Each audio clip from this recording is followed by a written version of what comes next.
hello. What is up? Welcome back. This is Laura, the Great Ace Chronicles. Yep, happy break.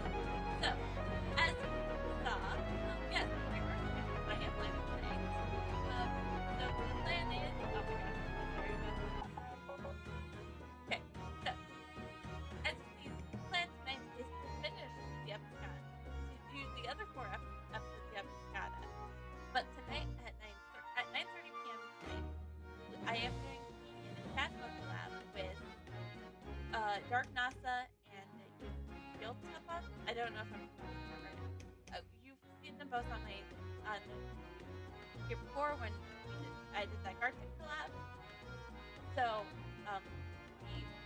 we might have someone else be joining us to complete our ghost hunting team. But yes, we are going to be doing some Phasmophobia today. And keep in mind, this will be my first time actually playing Phasmophobia. So, but obviously that collab starts in 2.5 hours.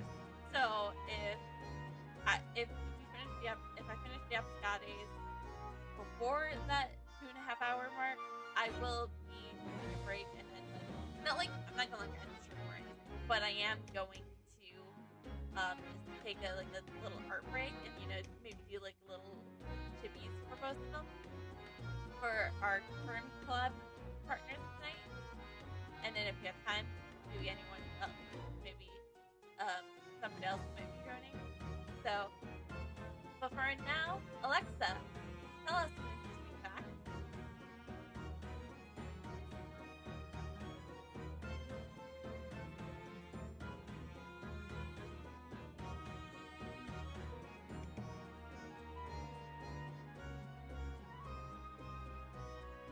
Oh, that's interesting. That's kind of interesting. And maybe more than people realize that, but whatever. So, shall we get started, my dear? Of course we should. Everyone loves to play Chronicles, obviously. Yeah, I was using Gina's theme as kind of like our intro music. Let's get back to our episode, guys. So, at the legal episode, and yes, we know, spoilers for the first game. I beat the first game, thank you very much.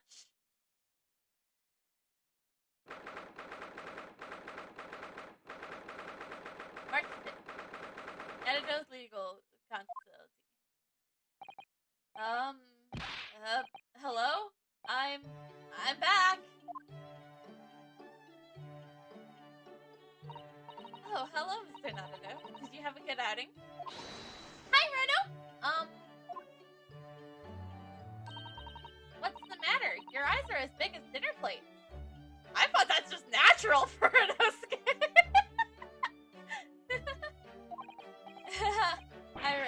I wasn't expecting to see you here. I just made some tea, Mr. Nadado. Would you like a cup? A cup or two? Yes. Definitely tea. Haha. What's Renosuke up to?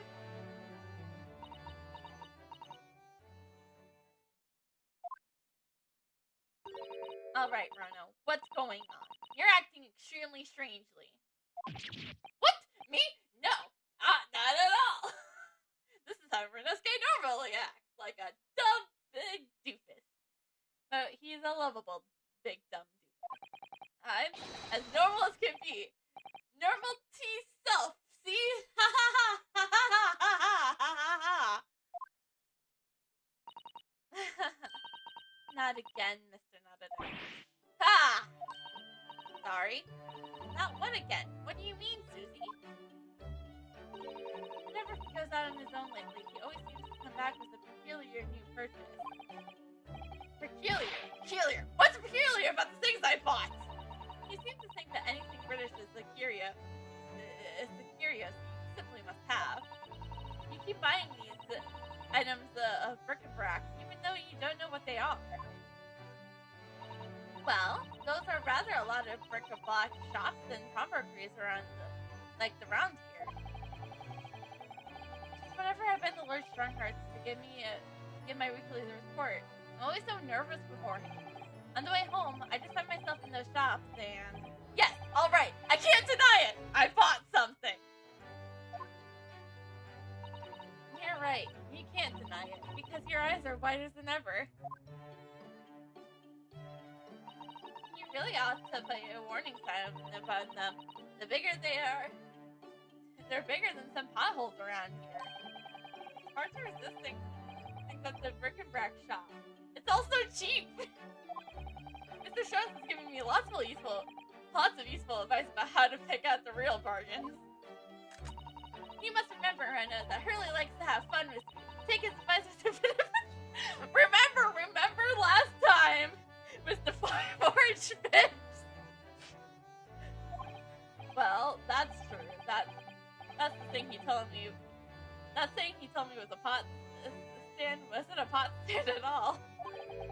But I never guessed it was a collapsible top hat. No, and I never guessed that you could have filled up. And no, I never guessed that you could fill up this empty room so quickly. Honestly, it's overflowing with things we don't need now. I mean, look at those scales. Not once have you weighed something on them. I know, but ever since I first stood in the defense bench in court, I don't know why, but I just really wanted my own little set of scales. Let's see then, Mr. Naruto. What have you come home with today? Oh, well, it's, one of these!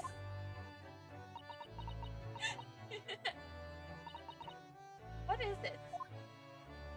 It looks all dry and shriveled up in a ball. Really, Mr. Naruto, what is it? It's a sea anemone. An anemone? Yes. I mean, I know it doesn't look like it at the moment. It's all shriveled up, like you said. Aren't sea anemones the living creatures? The ones that dance about on the seabed? Yes, exactly. The ones that dance about on the seabed. Oh, they sell sea anemones at a bric-a-brac shop here in Britain. I don't know whether they're normally do or not, but I do know that I bought one today. But why, Rono? Well, yes, for the aquarium, of course. Aquarium. I don't know that word. Well, according to the shopkeeper, keeping a sea creatures in a tank was hugely popular here in London before. Oh, yes. Some people have some beautiful fish in seawater tanks, it's true. Having an aquarium became popular because of the old tax was abolished. I forgot to go offline real quick. I'll probably have to go back online later for the collab, but on Steam.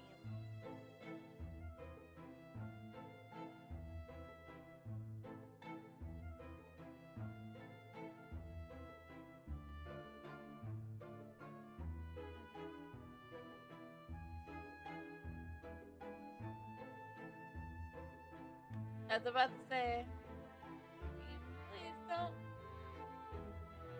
It should be fine, you know?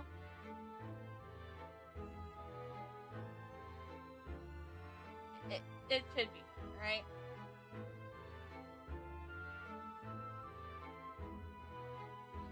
It should be just dashingly fine.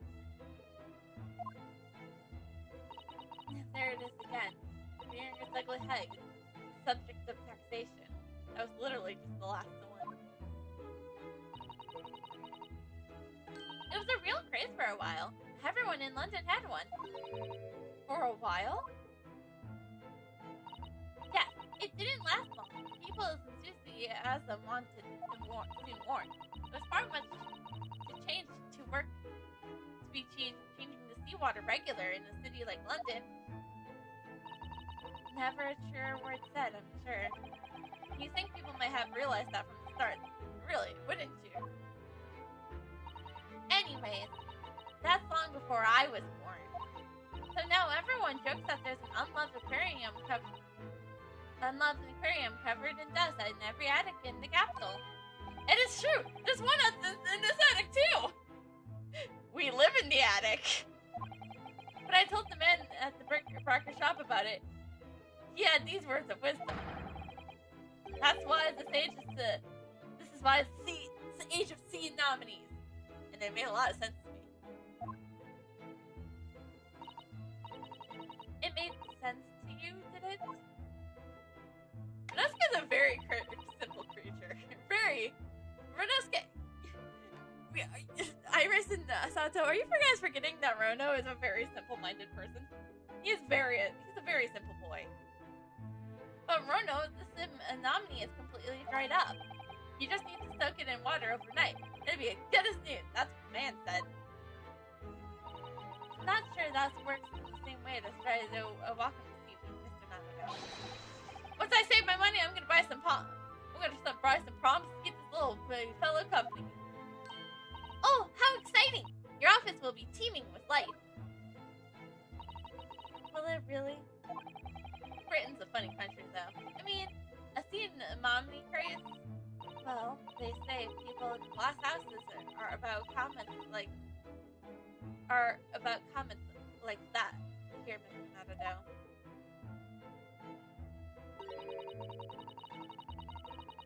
Don't forget that there was a very curious rabbit craze in our own country not so very long ago.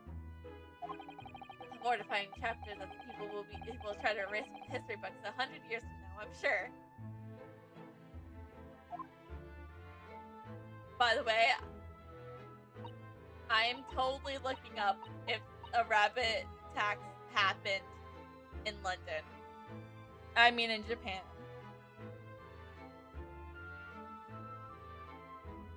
I must see if this is real Japanese history.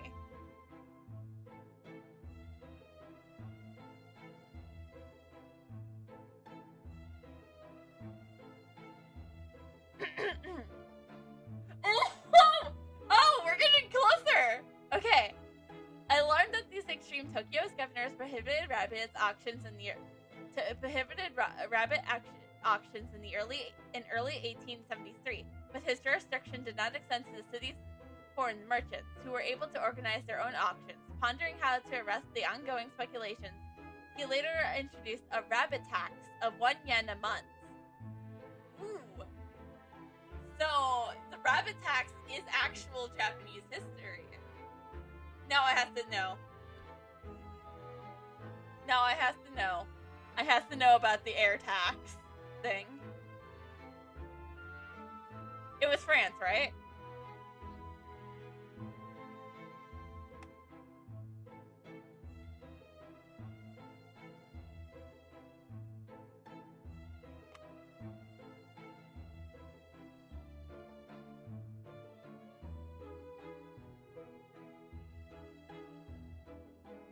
I want to know if they... Oh no, everything I'm talking about... Everything, when I type about the air tax, it always goes back to...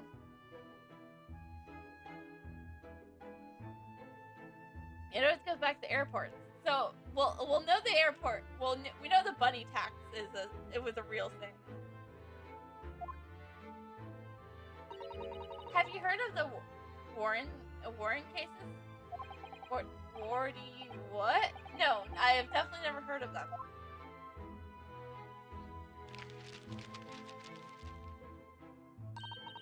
They were little glass cases for growing plants indoors, I believe. Oh, I see. For plant lovers to raise their favorite tropical plants. That's right, like different types of ferns. Ferns? Do you mean those rather dull plants with lots of fronds for leaves? They're not dull at all. Ferns are lovely plants. I think people wanted to recreate them for the exotic foliage of the tropics of their own homes. So they grew ferns?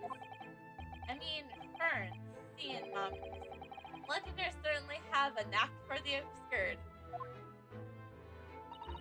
Well, thinking about it...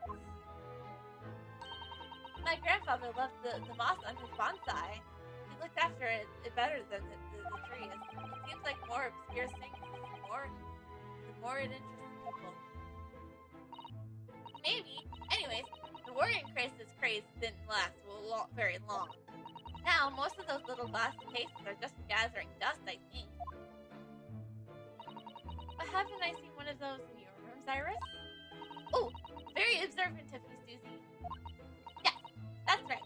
Mine is certainly not gathering dust. I grow tropical herbs in it. Well, Mr. Nadado, I really must ask you to stop with all this frivolous buying of strange things. Yes, alright. Sorry. It's just that, well, it's about Mr. Sholmes' room. Think about Mr. Sholmes' room. He has all sorts of particular trinkets lying around. Oh, well, yes, that's true, and they seem to be growing in number. Recently, I noticed the blowpipe, a few Baylor crystal sets, and a twisted piece of gold, a gold-rimmed prentice. I spotted a small gramophone record in there the other day, so I slipped it into the gramophone, but it was just a whispering voice saying Norbury, and nothing more. What could it possibly be about? Those are mementos of cases that Hurley solved over the years. Exactly! That's what I wanted to create here. Just sort of things of atmosphere. Ah, a room full of meaningful trinkets with each of their own unique history. Yes, that's... I knew you'd understand, Miss Sato. But, Mr. Nadado, none of these things you bought for the group have any connection with any of our cases. Oh, don't they?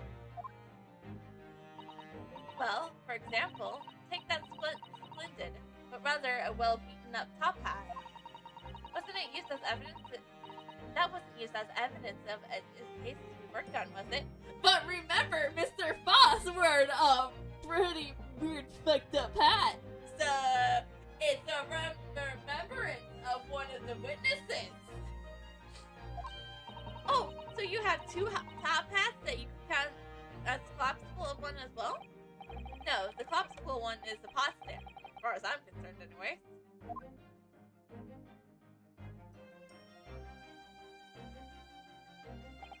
But the other day, when we were in court, they were everywhere, weren't they? Top hats, I mean. Well, here in Britain, of course, they are a mark of a true gentleman. So that's hardly surprising. If a man isn't wearing a top hat when he ventures out the doors, he'd be looked down upon. Nailed it. Gosh, it has really strict rules, doesn't it? The English gentleman code. I've been wondering how I'd look in a top hat recently. After all, my university uniform is black as well, so I think it'd be very in the keeping. Alright, community, get on that. Renosuke in a top hat. Oh, what a good idea! Go on then, Rono, try it on!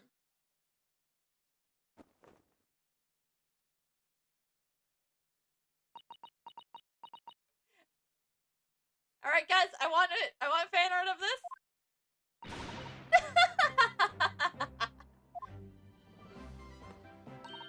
The lesson here, I suppose, is that the jurisdiction of students and gentlemen is so strange and wrong. Well, I'd rather it didn't suit me anyways. I mean, these hats are ridiculous. I'd be willing to bet for every foreigner who sees one of these for the first time thinks exactly the same thing.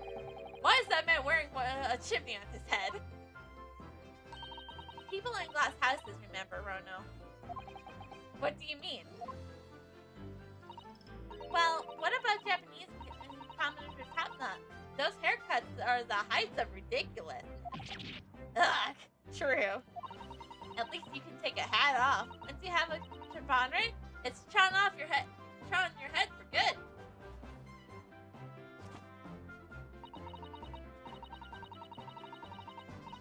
I'd be willing to bet for every foreigner who has seen a chanfred for the first time thinks exactly the same thing. Why is that man wearing a cannon on his head? I suppose that's what it means to have different cultures, isn't it?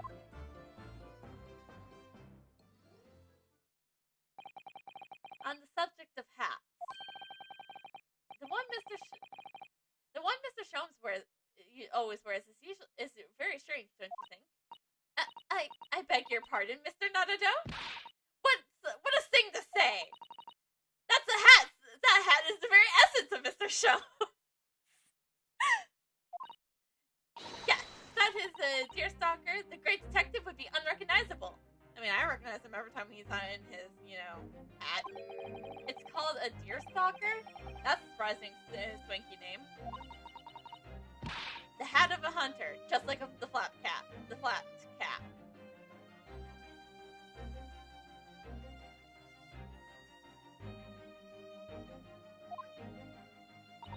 I made up my mind long ago to visit a Regan Street and buy one for myself. I'm not sure if it's going to fit over your hair. Well, I think it's perfect for a great detective who stacks his criminal quarry. What do you think is strange about it anyway? Well, you've seen it. It has two brims, one at the front and one at the back. Why do you need two brims for the hat? Surely the one in the front is enough, no? One moment, please. If you ask me, it's just Mr. Strom's madcap personality coming through. I bet it's so that he doesn't have to think about which way around to put it or something like that. Mr. Strom doesn't have a madcap personality. He always has a clear head. Are we talking about the same Mr. Sholmes? Deerstalkers were made for hunters who had to hide in the thickets when they are stalking their prey. The bring in the back was designed to stop the stalkers of plant scratching their back of their neck. Oh, so that's the reason. Thank you, Iris, for educating us. Mr. Shrimp doesn't spend a lot of time in the circus, though, does he? Well, no, that's true. I'm telling you, it's just as impressive personality. That's my theory, and I'm sticking to it firmly. Ah! Here you all are. Yeah, we have been here the entire time. Oh, good afternoon, Mr. Sherman. Did you just awake your book?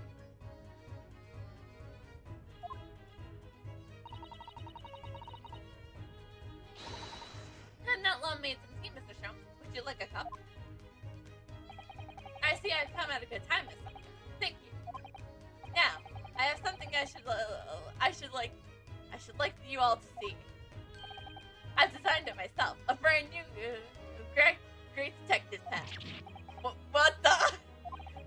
There's a brim at the front and at the back and at both sides. 4 brims in total. Your observations are quite correct, my dear madam. I'm a busy man, you see. But with this hat, whatever which I put it on, I shall always be having it point the correct way. Oh! With my previous hat, I could only, in a precocious moment, wear it enormously with the brims on either side. That's impressively clumsy, I would say. And I must regretfully say, I think your madcap theory was correct after all. But really, Mr. Sholmes, with brims on all 4 sides, like that, wouldn't it just be better to wear a top hat instead? Oh yes, then however you put it on, you'd have a brim all around. What? So true, so true! How could I have I've been so blinkered to this fact until now? Well, fortunately, I happen to have 2 top hats here. If you just lift the pot off, you're welcome to try that one there. Indeed I shall, my good fellow. I must oblige.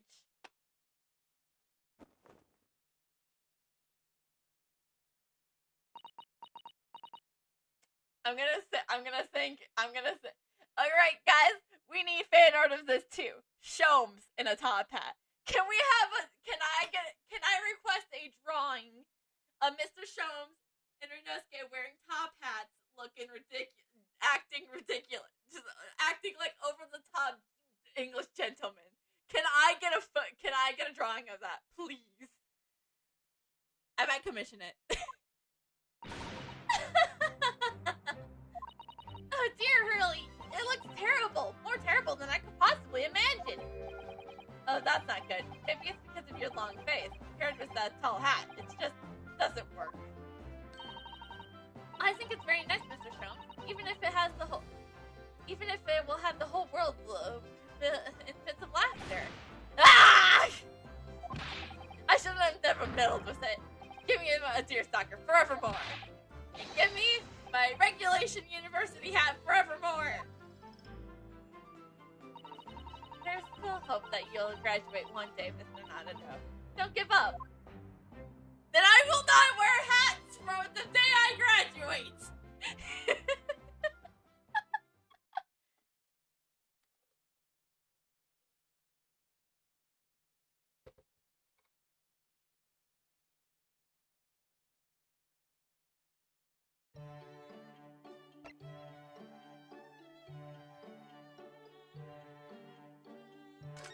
Alright. Yes, I understand that it has spoilers for the first game. Yes, let's play it. I beat the first game!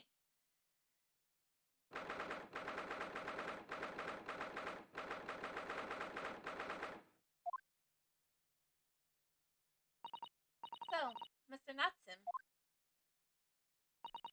are you really returning home to Japan? Yes, indeed I am. Everything is arranged already. Well, we'll be sad to see you go. After all, Bruno worked so hard to prove you're innocent as well. What a shame. I feel like it was all wasted for a wasted effort. Don't say that! I know that what you're suggesting! Now calm down, Mr. Natsim. It's all fine, really. You're all in good company here, sir. If you feared the Reaper, you needed to hide the fact. I am a proud citizen of the Empire of Japan, not a scaredy cat!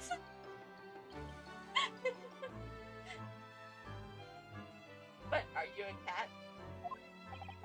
Talking of cats, Mr. Trump just casually threw one amongst the pigeons, sir. A man like me belongs in Japan, not here. That's what I've come to realize. I wonder. A mustache just such as yourself is admittedly suited to London, I would say. There goes Mr. Sholmes throwing another cat in. The moment I arrived in the city, I'm noticed. Everyone in London laughs at me and behind my back, like hyenas! Hysterical hyenas! Haha! And horribly! I missed that. I'm sure that's not true, Mr. Natsim. Oh, but it is. Whenever I turn around and peer down the fog-filled streets, I see foreigners everywhere. Well, there's you, Bruno, and Susie in here. So that's 3 foreigners out of 5 people. I take your point. Only the other day, I was taking a stroll through the fog as usual, when a young man approached me from ahead. He was pale and gaunt, his back arched like a cat. Observing his righteousness moved me so deeply. Ah, I thought to myself, I'm not the only one suffering in this hell. But do you know what? Can you imagine? It was just my own reflection in the shop window. A stunning, singing, stupefying surprise! Don't forget slap in the face. Everyone started laughing at me. Gentlemen there about the ladies passing by. Even the man in the shop window! You mean you? Ah, yes. A certain great detective would like to be included among the merciful. Sholmes! Ah! Mr. Sholmes is really going for saucy on today. Well, I for one think that you're a very handsome man, Mr. Natsim. There, did you hear that? This 10-year-old girl thinks you're handsome. Isn't that wonderful?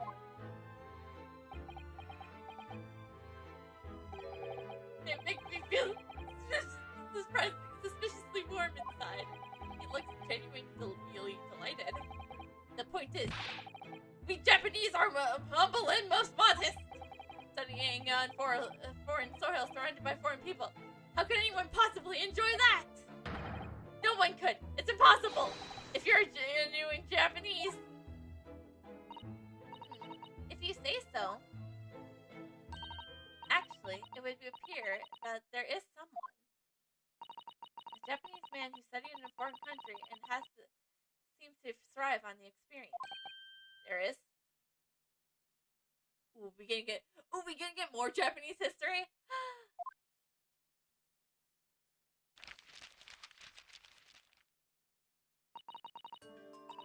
Mr. Agi Amori. I believe he studied in Germany. Mr. Mori. Pray, tell us more of this fellow.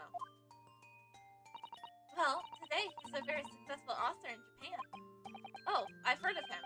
He's the professor who wrote My Hime, isn't he? My Hime? I suppose in English the title would be Dancing Queen.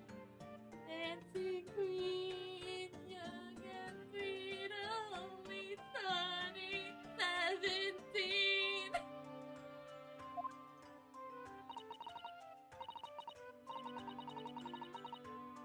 Oh, I see. A tale of a woman who walks her way through the world, perhaps. You're really needed to make up silly translations, you know. It's already officially called the Dancing Girl in English. It seems Mr. Mori greatly enjoyed his time in Germany. He became close with a local lady while he was there. Close, you say? With a local lady? A comprehensive criminally contradictory conduct?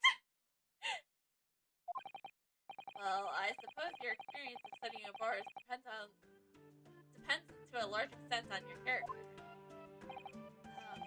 As they say, many finds. Mori has an open mind, Miss Natsu. Possibly a slightly black and white view, don't you think, Mr. Sholmes? Well, anyways, if that's how you feel about being aboard, why did you choose to study here? Wasn't it to further our nation's understanding of the English language or something? Yes, that's right. So what were you doing in Japan before you came to Great Britain then? I was a school teacher. Of English, of course. Ooh, that's new information about Sasuke-san.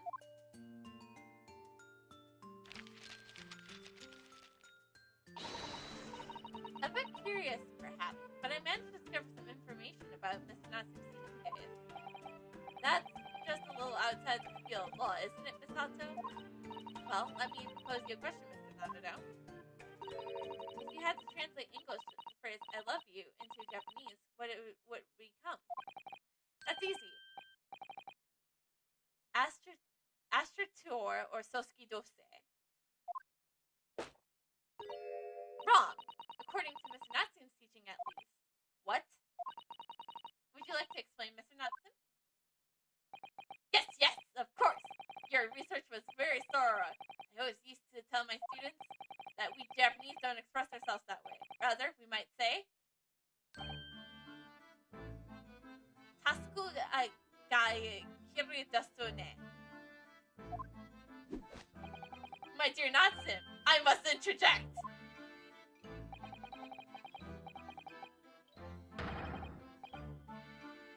Tasuku ga kiri desu ne would translate as the moon is beautiful, isn't it? I know that! The point is that we Japanese are resilient when it comes to expressing our emotions. We prefer to show our feelings of adoration for Suzuki by appreciating the beauty of the moon, Tasuku. Using the Tasuku to express Suzuki. It's a music play on words, I see. No! Foreign language you might understand better. Bad Sholmes! He's not a dog, Sasuke! It's like, Sata needs to remember that Renosuke is not a dog, and Renosuke needs to remember that Kazuma's not a dog.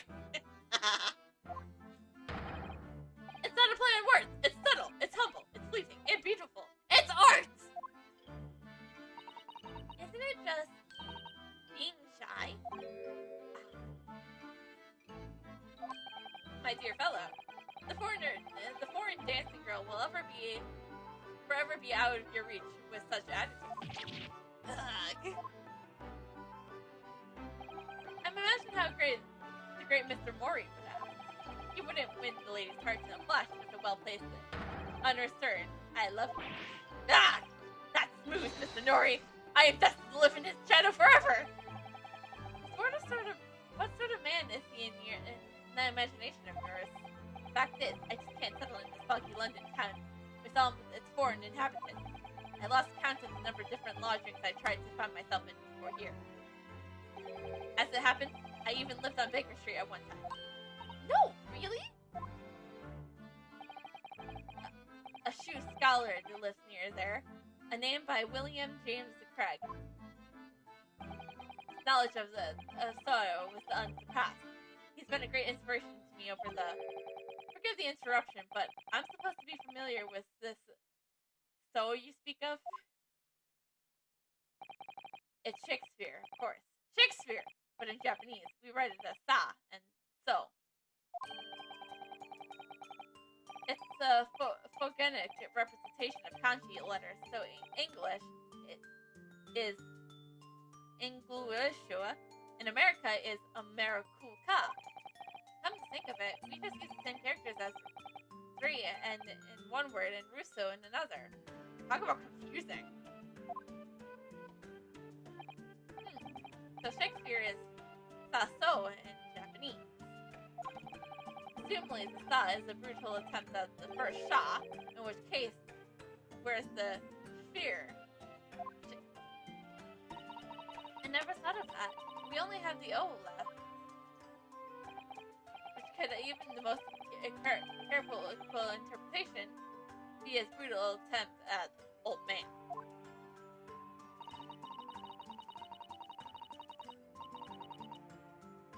It seems to me that whoever had the job of deciding what the characters for his name got very bored early on. Complete kanji characters catastrophe. So then, on to the burning question. What about me? How do you write my name? Sorry? Herlock Sholmes, my dear fellow. There must be a Japanese character for my name. Oh dear. I'm sorry, Mr. Sholmes, but none exists that I'm aware of. What?! I'm really nothing to you, Japanese! Well, to be fair, to one Japanese man, you are his partner, and to his daughter, you're a great guy, and a great detective. In that case, it's a matter of, paramount importance. You must conduct my name in kanji at once. Oh, well, we could just use a kanji that's pronounced so to start with, and then use one more to give. So, perhaps. I think that would be about right, Mr. Sholmes. But that's almost the same as Sato, isn't it? Yes! You employed me as the dreadful I don't want people to confuse me with an old man who died centuries ago! I'm sure the world's great literacy figure would rather not be confused with you either. Well, and the world's greatest detective is still useful and full of vigor, so how about... so handsome?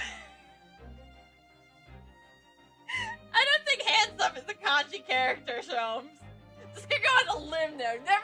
Never studied Japanese, but I'm gonna go on a limb that handsome is not a kanji character. You're gonna go on a limb there. Oh yes, it sounds wonderful. I'm sure everyone will be calling you that 100 years from now. No, not absolutely not, Sato. I'm from 200 years.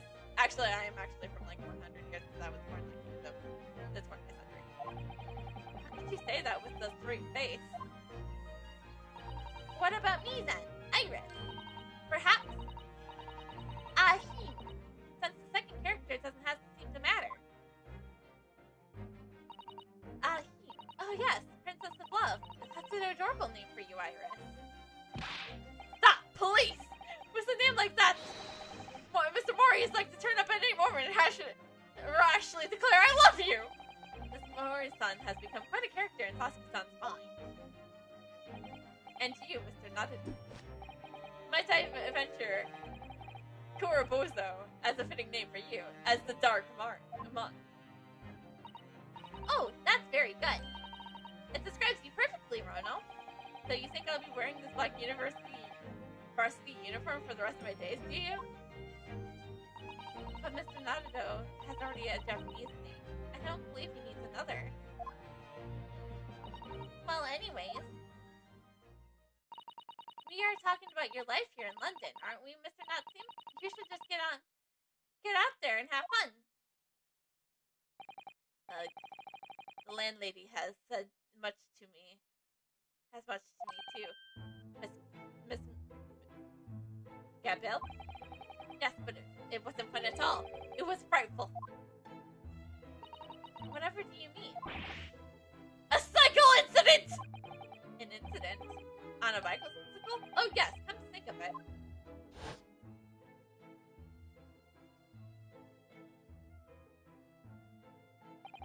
There's an old bicycle park just outside there, isn't there? And it's in a sort of state, though. I tried to say no to her, but she insisted I take it for a ride. Perhaps my pronunciation was wrong. So I took my life in the hands and attempted to ride the steel spiderweb's installation to a nearby park. I really don't think there's anything wrong with your pronunciation, Mr. Dodson. Joan Jarrett isn't the kind of woman to take no for an answer. If you're going to die, you might as well die in a beautiful surrounding. So the park was my first thought.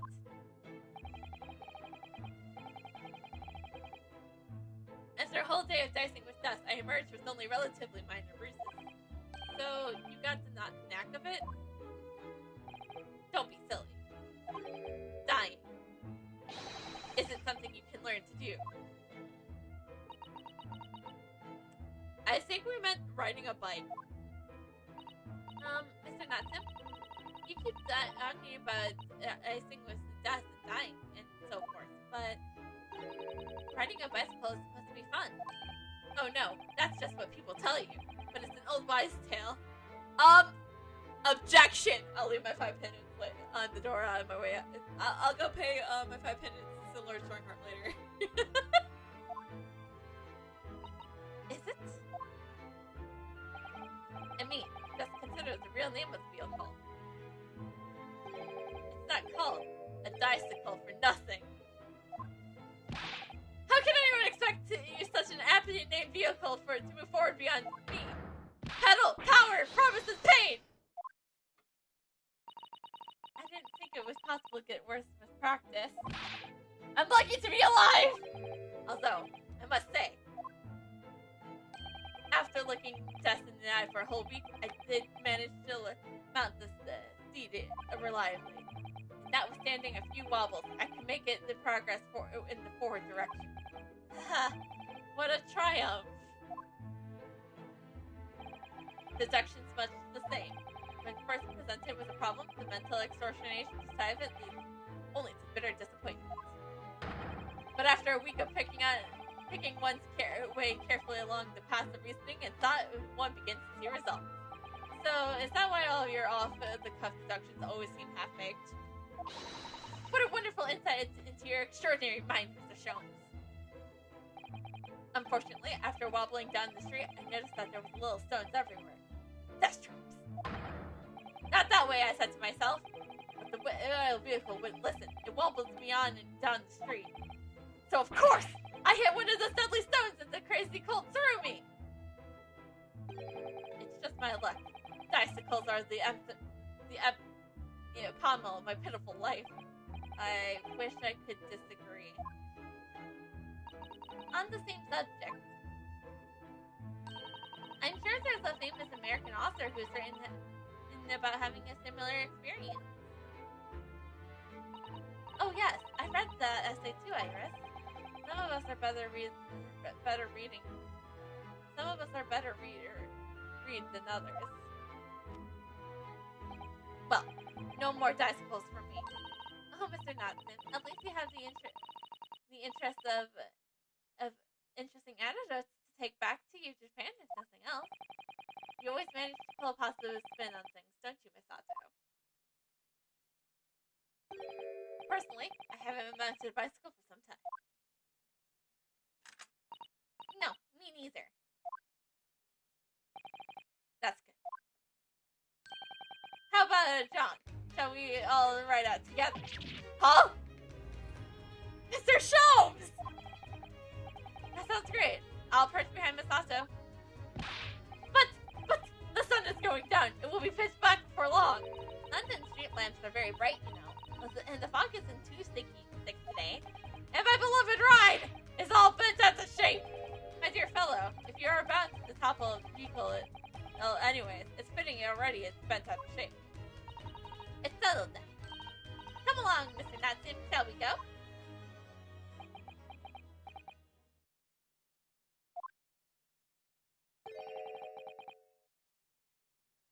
Toski got dadder dissonant. Don't tell me that his relations of no thank you as well. Indeed, Mr. Natson, the moon is always most beautiful at this precisely this time in the evening. Oh. We're not Japanese. You can't beat around the bush with us.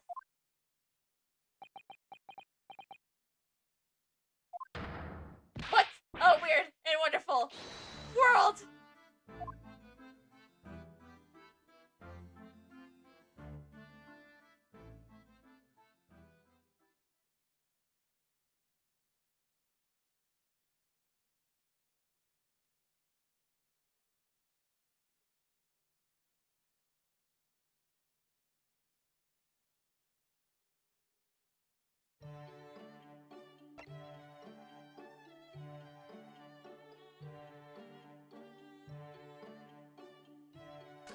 Alright, so this one's still episode, 4 era? 30th April, 12:20 p.m. Iron Road. Oh, these two again. I forgot what kind of voice I gave them. Stop! Constable Royal Beat, reporting for duty! Thanks to the good office of Lord Von Cheek. I'm back on my beat here in the capital, doing my best for the good citizens of Ludderston. Stop! My Rolly is back on his Bobby uniform. You couldn't look any more handsome if you tried. My love. Yes, you are the sweetest thing. Oh, Pat. Oh, Rolly. To us, Lord Von Cheek isn't the Reaper of the Bailey at all. He isn't the Reaper of the Bailey, though! Despite what Cosmo might say, he's not the Reaper! Oh no, of course not. He's the patron of Saints and Bobbies. The patron saint? Oh yes, Pat, you were so right. My darling keeps us in the pockets, is he? My first day back in the job, what did I find in the gutter? A shilling, my love, a whole shilling. Oh, Rolly, I always believed in you. I always knew one day you would find some big, small change. Just shilling. I could buy you a cheap bunch of containing a single flower with my sugar. A single flower? Oh, how romantic! But I'm so sorry, Pat. Only moments ago, that shilling disappeared. Disappeared? But how, my love? How? I think maybe. No, I'm sure. It was that girl right here. Stop! You swiped my precious shilling, didn't you? You cheeky little diver. Remember, she's a diver in Adventures. Detective come episode 3 of Adventures.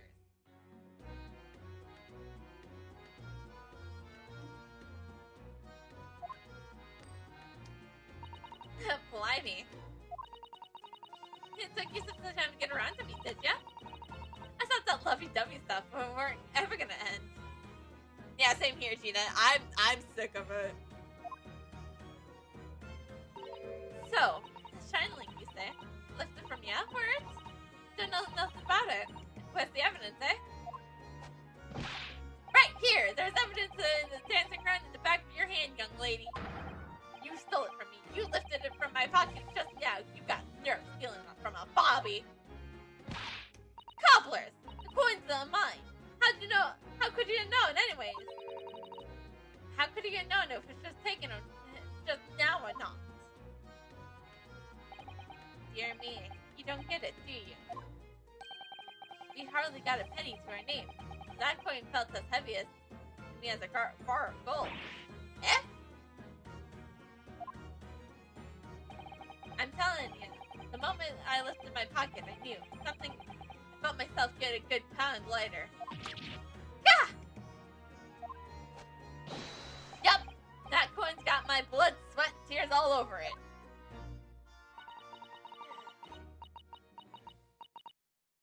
Just remember, you will be working with him at you'll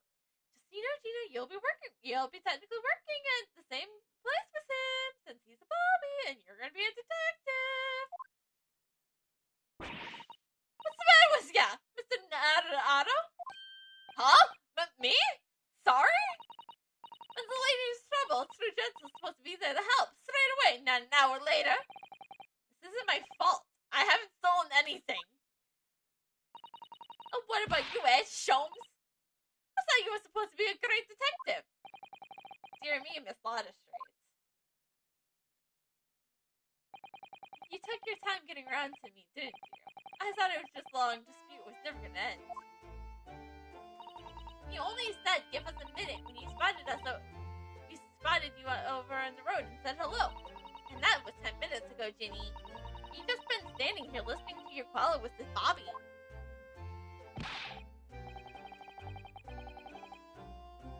Do beg your pardon, madam. We shouldn't be troubling the public with the police business. You're talking... Okay, so, excuse me, Rolly. You're talking to a defense lawyer, a detective, and a 10-year-old. But that shilling belongs to us, doesn't it, Rolly? Of course it does, my love. It's just for you and me, my darling. This was just supposed to be a nice stroll with Iris and Mr. Shump's poor afternoon tea. Why did we have to run into another fiasco on Ballard Road? I don't really see how we could be of any help, Gina. There's no way of knowing who the coin really belongs to if it was just dropped into the gutter. I wouldn't be so sure of that, Rono. What? I have a feeling I might know the answer to the question of whose coin that is. Ah, my bright young fellow lodger. Let us hear your deduction. Well, there's actually a reason why I suggest. There's a reason I suggested a stroll down Violet Road. Oh, what reason? You see, I was here yesterday, and well, I dropped a little something. I wanted to come back and look for it while enjoying an afternoon stroll. Wait, you dropped something? You don't mean... It was the pocket money that Hurley gave me. What's this, Iris? You dropped that, didn't you? I'm sorry. I went to the market on Lime Street yesterday to pick up some herbs, you see. But on the way, I must have dropped it. The 1 shilling coin you gave me. Oh! Bobbit? Yes. And when I was back out of the road I took, I realized I must have dropped it here. Constable, you haven't seen it, have you? It's all my pocket money, and now it's gone.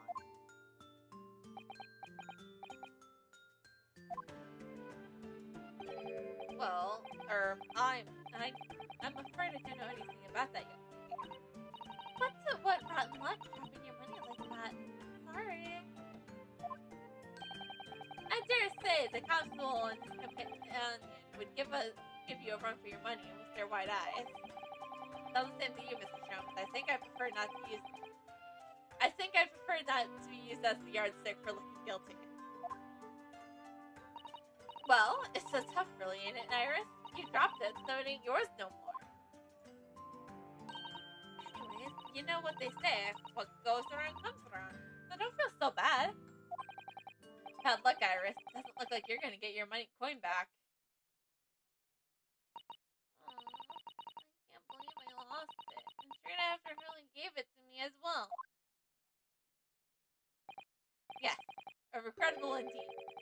recall that particular coin was rather significant.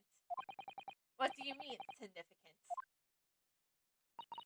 To be specific, it was especially significant to you, Rono. What? Significant to me? Ah, you don't mean? It was the coin from last night's wager?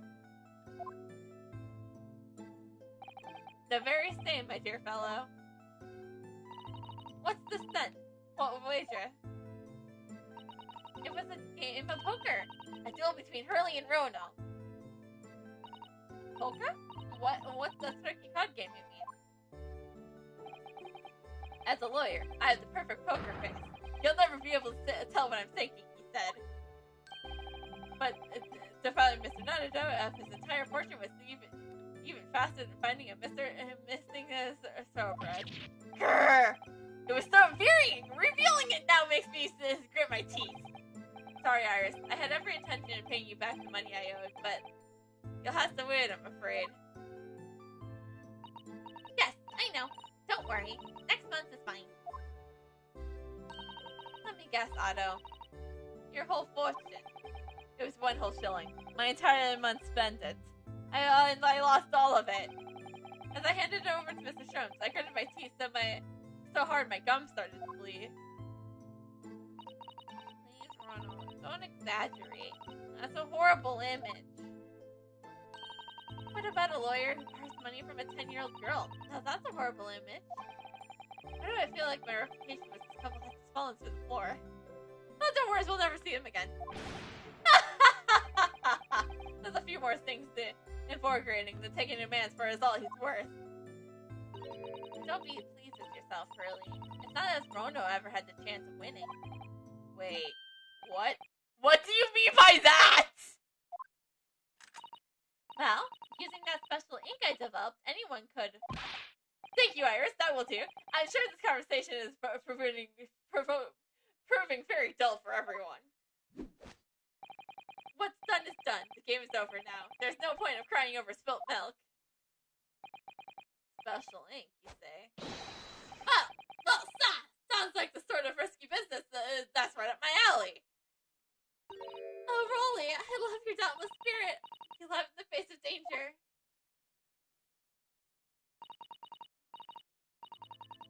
Come on then, Iris, spill it. What's the special ink about, eh? Well, it's what some call invisible ink. All you have to do is write the number on the reverse side of every card. And with the aid of some special glasses, the whole game is laid bare for you. Wait, you were wearing glasses last night? You were wearing glasses last night, weren't you, Mr. Sholmes?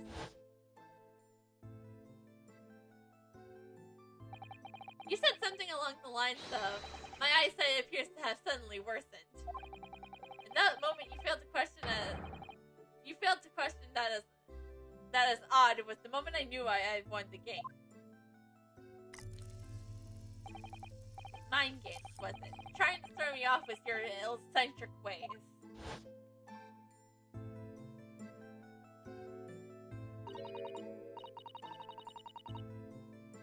So you're telling me that Shrums could see every card what the auto had? What? But that's not mind games! That's blatant cheating! My dear fellow, what an accusation! Would you honestly consider me a cheat? Please, I prefer trickster. Whatever you call it, the game doesn't count now. Understood, Mr. Sholmes? Dear me. Well, out of respect for the bad graces of which you have taken defeat, allow me to return your shilling. Did you hear that, Gina? Give it here. Eh? Leave me out of this. There's one bob here and it was mine from the start. No question. Nasta! There's one bob that was lifted from here in Bobby's pockets only a few minutes ago. So you keep saying it. Come on then, where's the evidence? Eh? Sorry, I can't pull up the court records here right now, Rolly. There's the law, right? It's all about evidence. I know my stuff. You're just a pickpocketer. I know the stuff. I'm the lawyer here. Roto. Use a truth excuse in court, and others will parrot. Only whenever I do it in court, it isn't a tried excuse, you know. As I said, the coin has got my blood, sweat, and tears all over it. That's right, it has. Rolly's blood, sweat, and tears are the evidence. Blood, you say? In that case, it's time. Resist! Ah! So you think, well, if there's any trace of blood on that coin, we'll soon know about it. Alright, Genie, hold very still. Yeah? What? Yeah!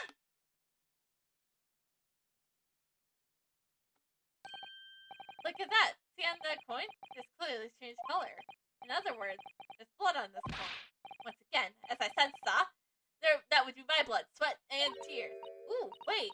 I've seen blood turn that color before. Yes! I know who it is! I know whose coin it is! What? Has rightful owner of this blood-stained shilling is? Rono! Huh? Me? From the appearance of the blood, I would say it's quite fresh. Left within the last 24 hours. Within the last... Then that's the case. So this is the coin what Strokes head off Otto last night in the poker game. Oh, Rono, do you mean you really did make your gums bleed? I told you, I was so infuriated to lose that I had to grit my teeth as I handed over the money. Blimey. Yes, hot as me, that's the sense of it. But I thought you had a proper job. Come on, Gina, just hand it over, would you? The shilling. That's rightfully mine.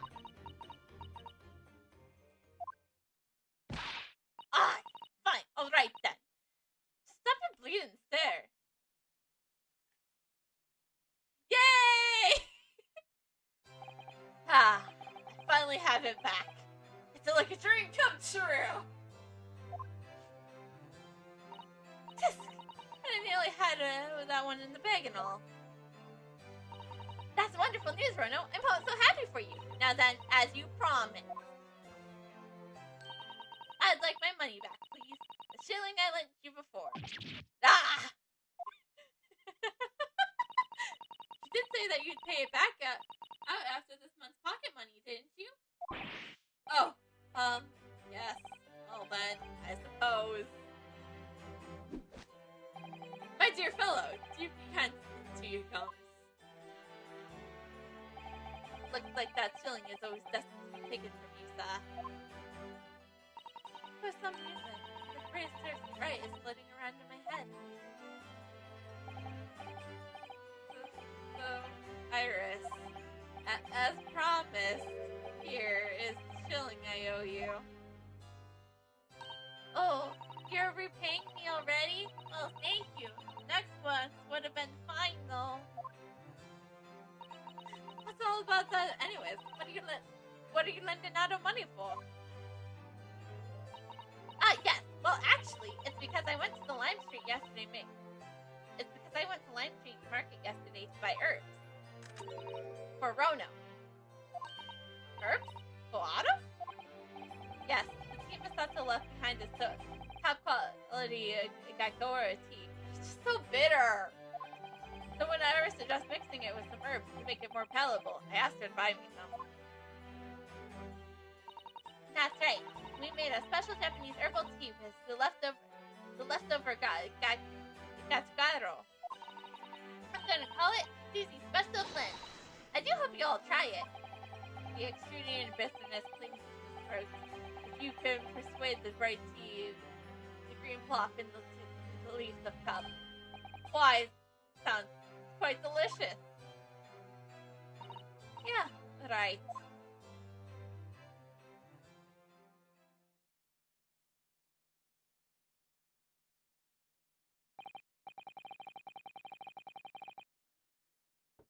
Well, it would appear that the shilling's brief adventures are now at an end. Adventures? You must agree, my dear fellow. That coin has made a acceptable journey since last night. Let's see. A Originally, it was the coin I was supposed to give to Iris to repay her for the herb. But then, in our poker duel last night, it was passed to you, Mr. Show, who gave it to Iris as spending money. But then I dropped it here sometime yesterday. And my beloved Roni found it a little while ago and picked it up. Before it was lifted from my pockets by this here diver. Then I used it, my favorite gun, to show the blend on it, and it let slip about Shrum's little scam and his card game plus. And he illuminated as results of the coin returning to the ownership of Mr. Nada, allowing me to pay Iris the money I owed her after all, for the herbs she bought me in order to make Susie's special a blend. And now, after all, the coin is resting safely in my pocket. Gina?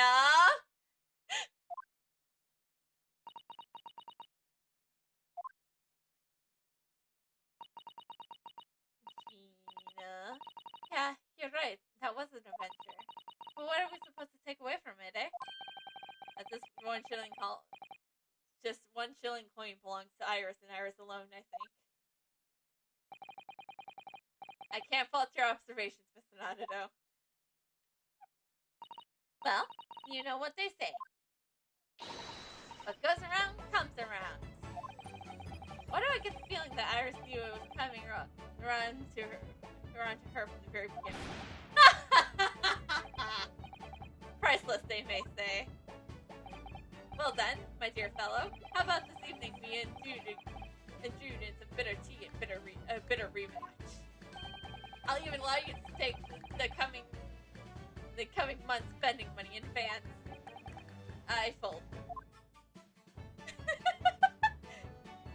Yeah, we can't have 2 months without money.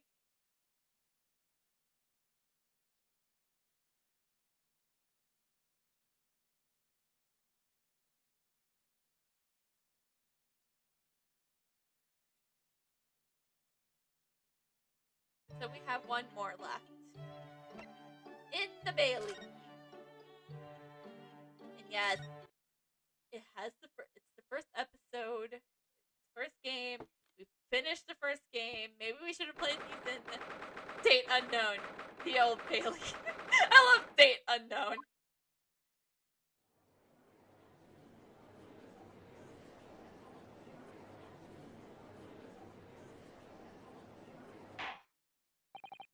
This court is now in session for the trial of Mr. Herlock Sholmes. This is the most extraordinary case of murder. Counsels, I assume I may proceed? Yes, my lord. The defense is ready. At your discretion, my lord. Very well. I hereby call upon the prosecution to introduce this case.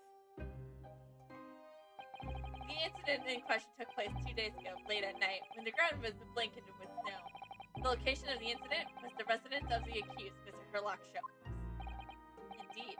Now the famous address of the number of 2221 Baker Street, Baker Street, was it? The address may enjoyed fame once, my lord, but now henceforth endued to infamy of this crime, grim praise. Yes, sir. Well put. The victim, a certain Madame Rosie, is found asphyxiated on the accused's sofa. My word. Objection. But it's unclear whether the victim was actually killed in the defendant's suite or not.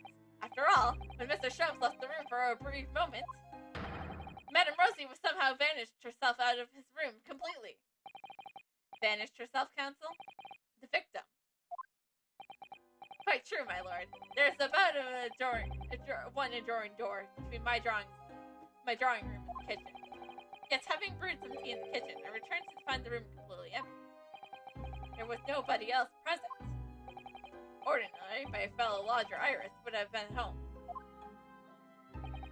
However, on the day in question, she has been visited. She's been invited to a meeting of a scientific society in the city. I'm afraid you have to prosecute for exaggeration. And, sir, you claim the victim vanquished herself, but really, it seems to me entirely plausible that she has chose to leave the via as the main entrance of her suite. As it happens, my lord, the door to the accused's room was locked at the time. Nothing inside.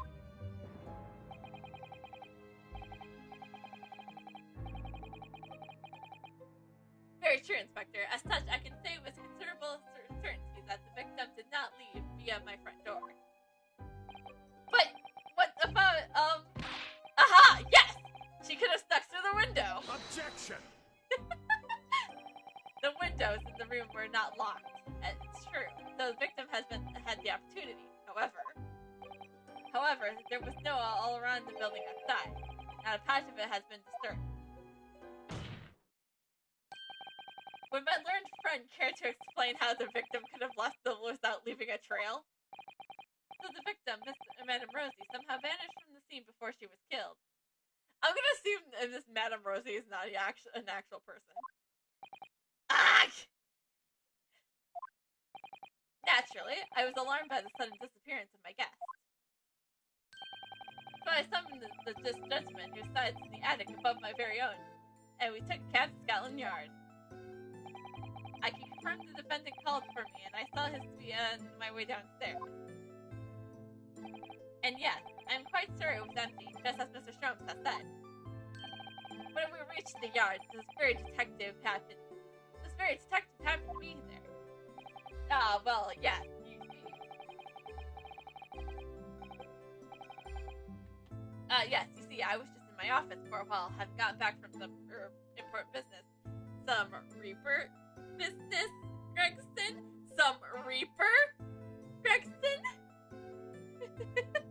Sorry, like, this is what I get for knowing 4 episodes of Resolve, playing these. And then, having explained the situation to the inspector, we traveled back to Baker Street together. At the time, there was no footprints in the snow around the building, other than the ones we made.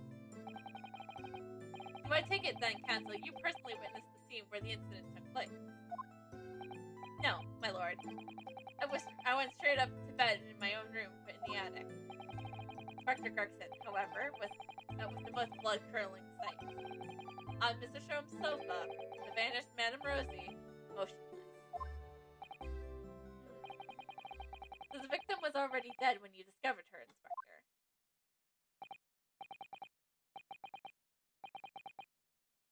No, my lord, not dead, but far from it. She must exert all her remaining strength to say these dying words. That Rother Sholmes will be the death of me. Ah, yes, I overheard that remark at the time, too. Delivered in a raspy voice, full of mouth. No. Those words indeed proved to be her last. The victims expired moments later, there on the sofa. The cause of death was identified as damage to the respiratory tract as the result of strangulation. Mr. Sholmes. Pray, does the accused dare to contest the inspector's account? Certainly not.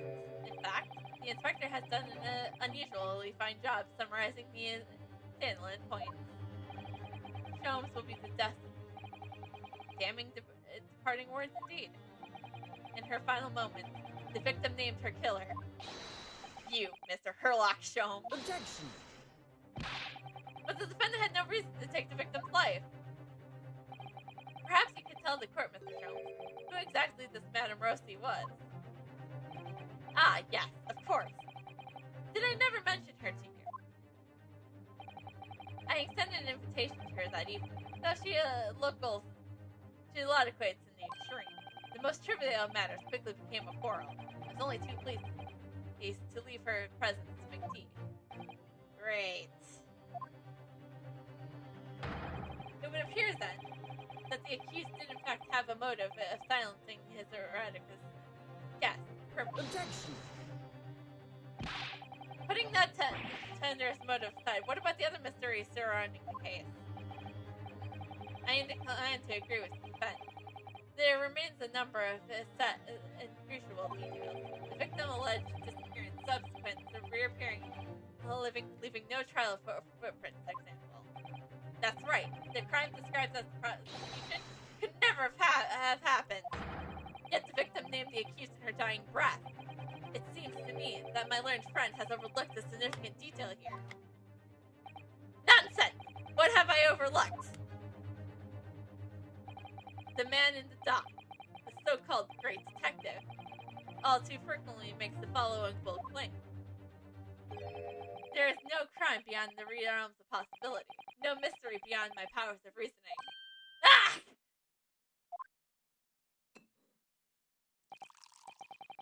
So, Mr. Sholmes, you will have no difficulty explaining how this crime thus begun to take place.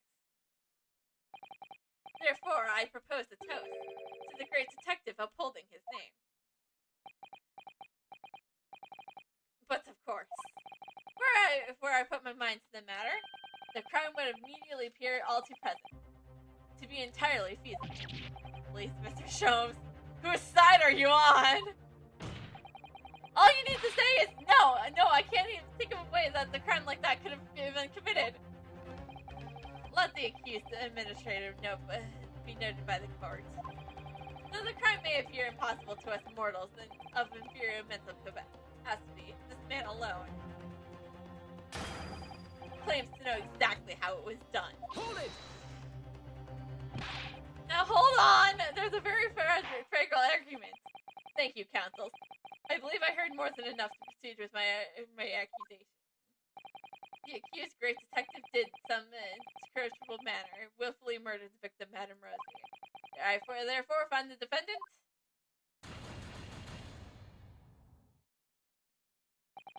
let this man be taken from the courtroom and in some equally instructable manner be sanctioned for his crimes. Court is adjourned. Hold it! Of course. My lord, please.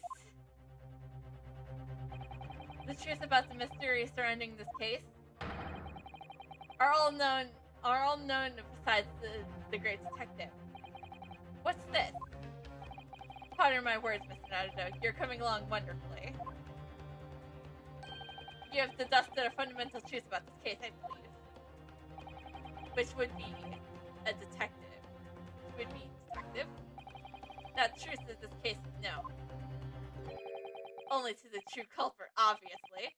Isn't that not so, Gregson? What? Well, I suppose, yes. You don't mean? Are you suggesting, Mr. Sholmes, that you haven't an idea into what actually happened that night? An idea, my dear fellow. I could explain the entire incident from start to finish with not a single detail omitted. Objection! It seems the detective has failed to grasp the situation. Pray, Mr. Reaper, which of us have surely failed to grasp the situation, Reaper? Then answer me this. You claim that prior to the incident, the victim suddenly vanished without a trace from your room. If so, how exactly did Madame Rosie disappear?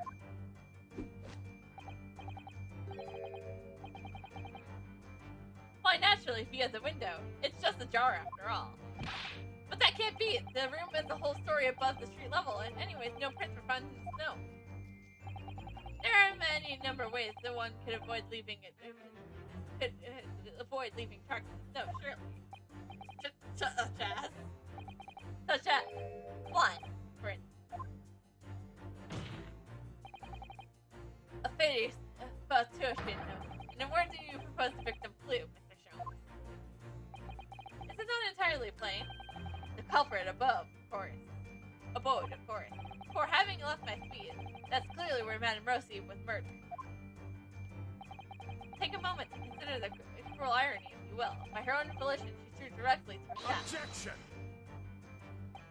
Do you forget, Detective? The victim's corpse was discovered on your own sofa. No doubt because the killer carried her back there. But what about the lack of footprints in the snow again, then? There just weren't any. Other than our own when we returned home ourselves.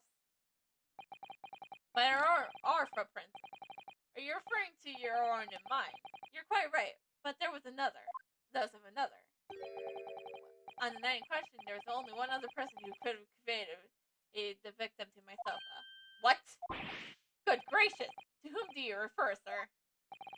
A man who's somewhat of alien presence at the scene of the crime would be questioned by no one. Unveiling. Ah! You don't mean? Indeed I do. A man who hastened to the scene directly upon learning the incident at Scotland Yard. Namely, you, Inspector Gregson. Yeah! When you arrived at my address on Baker Street, you were carrying a half-dead Madame Rosie. You waited for a suitable opportunity, and then laid the victim on my sofa. You did? What? Objection! But we were there when the inspector when he arrived. How could he possibly have been carrying the victim? We would have noticed. My dear fellow, the most obvious answer it presents itself, does it not? The inspector is rarely, if ever, without his overcoat. The victim was simply conveyed in one of its many pockets.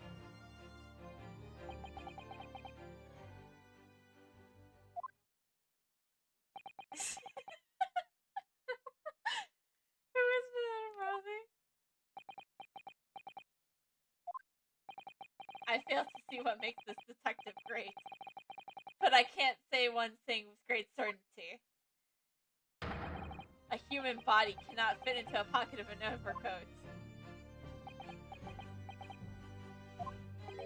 I believe you all have fallen foul of another rather significant misapprehension.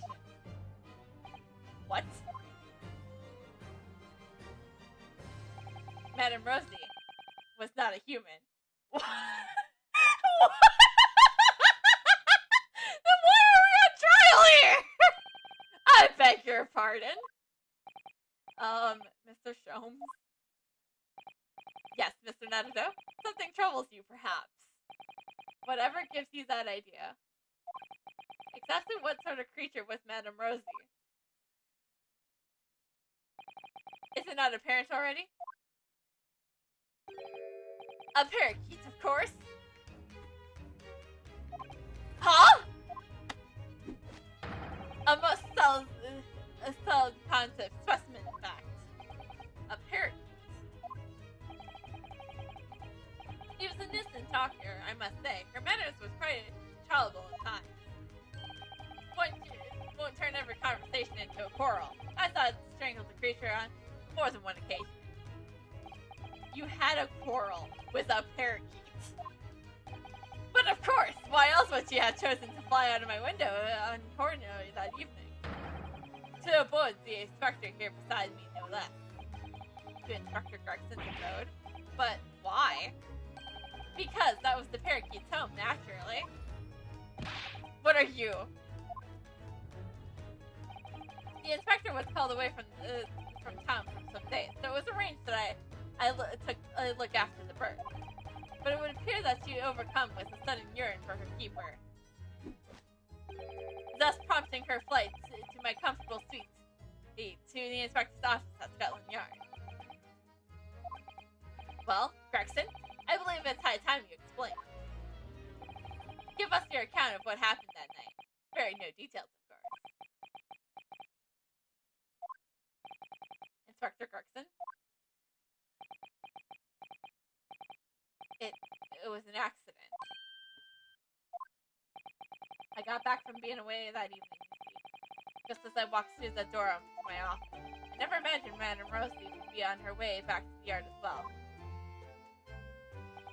I slammed the door shut behind me, just as she was trying to fly through it. So Madame Rosie, she got a sandwich between the door and the frame and fell to the floor, never to move again because of me.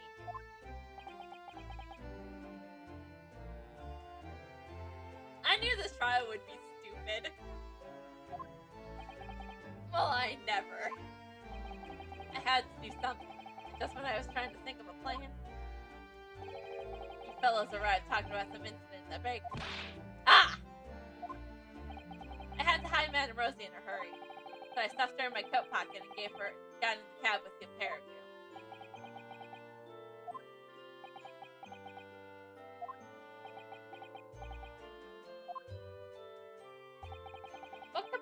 have motivated you to behave in such a manner, Inspector? Lord Strongheart, sir. What? Lord Strongheart? Please tell me I didn't hear that right. It was the Lord Chief Justice who asked me to look after the birds in the first place. She's been living with the pigeons at the Supreme Court until then. But apparently the other birds had started to pick on her. So over the past 6 months or so, I've been caring for her in my office at the yard. I see. If anyone happens to that bird, just imagine. No pay, no time off for the rest of my career. Mark my words, that's what's gonna happen. That's why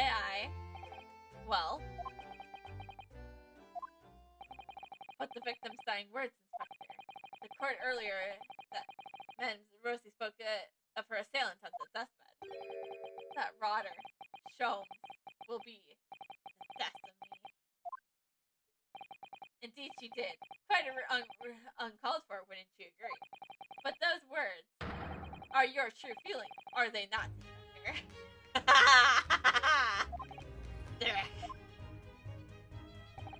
Clearly you speak of me often at the office at yard, but this is a guarding matter. A matter of that the mere parakeet much light and red. Well, come on! I mean, have you read this month's edition of French's magazine? I'm sorry! This is all absurdly true.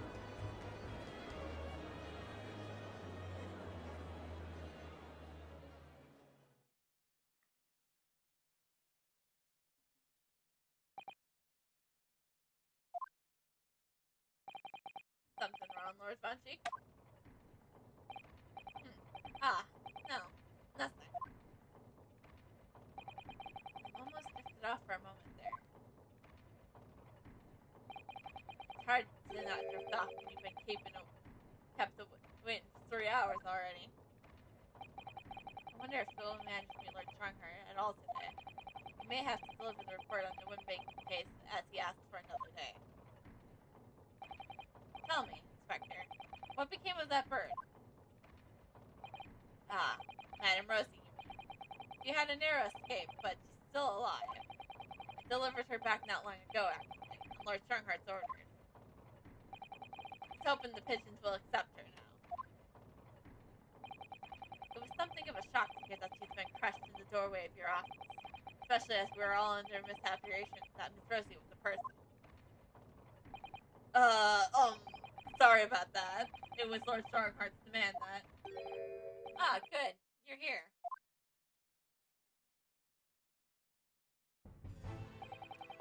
I apologize for my tardiness. I'm exactly 3 hours and 24 minutes and 57 seconds late. Oh no, my lord! No, please don't trouble yourself. Nothing gives us greater pleasure than standing here doing nothing for hours on end. Heart. So, let's hear it then. Your report.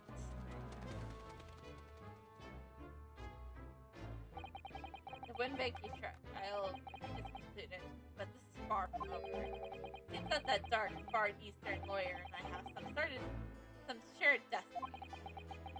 Will we meet again? Of that, I have no doubt. Did you see that Lord Bunchie? Did you?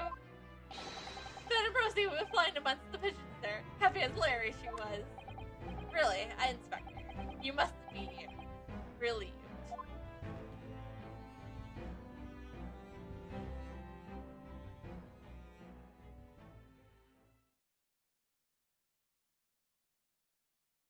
Well, those are our Escapades. So yeah, that's all of them. So yeah, that means okay, yeah. So I'm closing out this game for now. So that means I still have about an hour left before we get to our Phasmo collab. I figured this would be the case. So that's why I planned for a little art in between for my collab partners tonight. So, I'm gonna take a short break, and we'll get back to this. We'll get to the art section